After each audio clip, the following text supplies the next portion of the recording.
పవిత్రమైనది, శాసనసభ కంటే పెద్దది ప్రజాస్వామ్యంలో ఏది కూడా లేదు సార్.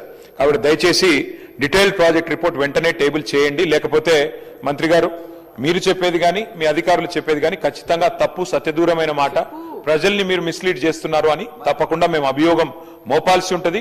మీరు తప్పకుండా దానికి సమాధానం చెప్పాల్సి ఉంటుంది. డిపిఆర్ అనేది ఇప్పటి వరకు లేదు. మాకున్న సమాచారం ప్రకారం number 1 sir, let me see clarification sir. తర్వాత సార్, ఐ హంబ్లీ రిక్వెస్ట్ మంత్రి గారు, వారు మరి మేము వారిని ప్రార్థిస్తున్నాం సార్. 50 మీటర్ల బఫర్ జోన్ గురించి చెప్పారు సార్. 50 మీటర్ల బఫర్ జోను మరి ఈరోజు మూసీకి సంబంధించి వారు చెప్పారు. అది ఒరిజినల్ గా ఇచ్చింది 2012లో కాంగ్రెస్ గవర్నమెంట్, 2016లో మళ్ళీ మేము ఇష్యూ చేశాం. కానీ మంత్రి గారు నేను సూటిగా ఒకటే అడుగుతున్నాను, 50 మీటర్ల బఫర్ జోన్ అని చెప్పి 5 కిలోమీటర్ల అవతల మీరు ఎందుకు ల్యాండ్ ఎక్విజిషన్ నోటీసులు ఇస్తున్నారు? ఏ కారణం చేత మీరు 3297 ఎకరాలకు 10,000 స్ట్రక్చర్స్ కు అక్విజిషన్ నోటీసులు ఇచ్చారు? ఏ బేసిస్ లో ఇచ్చారు?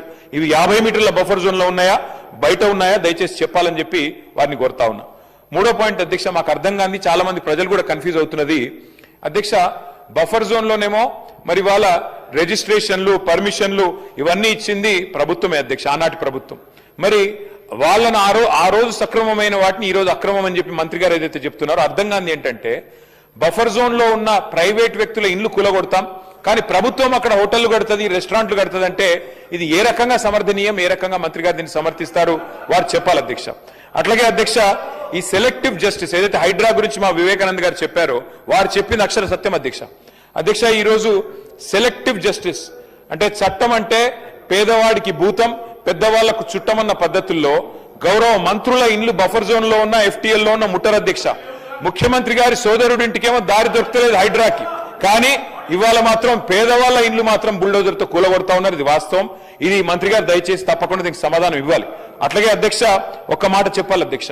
మంత్రి గారిని మేము సూటిగా అడిగాం, హైదరాబాద్ నగర పరిధిలో ఒక్కటంటే ఒక్క ఇల్లు కట్టారా? కానీ ఎన్ని వేల ఇండ్లు మీరు కూలగొట్టారు? దానికి సమాధానం చెప్పమంటే మంత్రి గారు దాని ప్రస్తావన కూడా చేయలేదు అధ్యక్ష. అట్లాగే నేను ఇంకో మాట అడుగుతా ఉన్నా అధ్యక్ష. LNT మెట్రో విషయంలో మొన్న ముఖ్యమంత్రి గారు చెప్పారు అధ్యక్ష, చాలా సుదీర్ఘ ఉపన్యాసం ఇచ్చారు. ఎందుకు LNT యొక్క 15,000 కోట్ల అప్పు మీరు తీసుకున్నారు అంటే ఏం చెప్పారు అధ్యక్ష? కేంద్ర ప్రభుత్వం అంగీకరించట్లేదు అన్నారు. మేము ఆనాడు 2023లో ఎయిర్పోర్ట్ మెట్రో టేకప్ చేసినప్పుడు ఏ కేంద్ర ప్రభుత్వం అడ్డం రాలేదు అధ్యక్ష. ఆ రోజు కేంద్ర ప్రభుత్వం ఏమీ మాకు పరిమితులు పెట్టలేదు. కానీ వాళ్ళ మంత్రి గారు, ముఖ్యమంత్రి గారు చెప్తున్న మాట వింటే మాకు హాస్యాస్పదంగా అనిపిస్తున్నది. 15,000 కోట్ల అదనపు భారాన్ని ఈ రాష్ట్ర ప్రజల మీద మోపి ఒక ప్రైవేట్ సంస్థ బ్యాలెన్స్ షీట్ లో ఉన్న అప్పును రాష్ట్రానికి తబాదల చేసి ఏం సాధిస్తున్నారు అని చెప్పి మేము మంత్రి గారిని అడుగుతా ఉన్నాం. మా అనుమానం అయితే అధ్యక్ష, 280 ఎకరాల స్థలం ఏదైతే LNTకి గతంలో లీజు మీద ఆనాడు ప్రభుత్వం ఇచ్చిందో దాని మీద ఈరోజు కొంతమంది భూబకాసురుల కన్నుబడ్డది. దానికోసమే ప్రయాస తప్ప ఇంకొకటి కానే కాదు. LNT మెట్రో CFOను జైల్లో వేస్తానని బెదిరించిన కాడి నుంచి మొదలు పెడితే, LNT కట్టిన మేడిగడ్డ బరాజ్ మీద కక్ష పెంచుకున్న కాడి నుంచి మొదలు పెడితే, LNT ఎయిర్పోర్ట్ మెట్రోని రద్దు చేయడం నుంచి మొదలు పెడితే, ఇదొక క్రిమినల్ ఇంటెంట్ తో, ఒక దురుద్దేశంతో ఖచ్చితంగా ఈ ప్రభుత్వం వ్యవహారం చేస్తున్నది.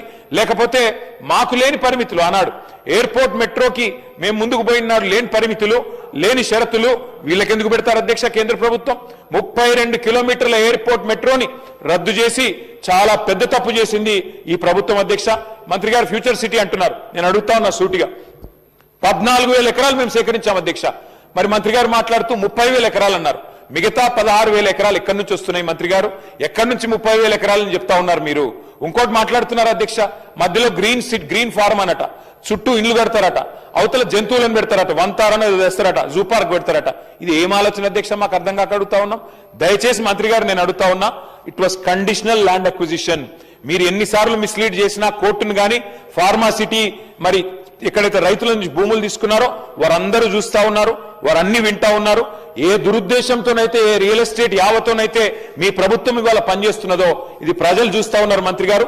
తప్పకుండా ఈ విషయంలో, ఫ్యూచర్ సిటీ విషయంలో కూడా మీరు స్పష్టత ఇవ్వాలని చెప్పి కూడా కోరుతూ, చివరిగా నేను ఒకటే అడుగుతా ఉన్నా అధ్యక్ష, ఈ ప్రభుత్వాన్ని మూసీకి 1,50,000 కోట్లు అని చెప్పి ముఖ్యమంత్రి గారు ఒకసారి కాదు అధ్యక్ష 4 సార్లు చెప్పారు. కానీ ఇక్కడ మంత్రి గారు DPR పెట్టకుండా దాచిపెడుతున్నారంటేనే మంత్రి గారు కేవలం 3,297 ఎకరాల గురించి ప్రస్తావన చేయకుండా దాని విలువ ఈరోజు మార్కెట్లో 50 కోట్లు ఉంటుంది కనీసం. 1,50,000 కోట్ల భూములను కొల్లగొట్టడానికే మూసీ ప్రాజెక్టు.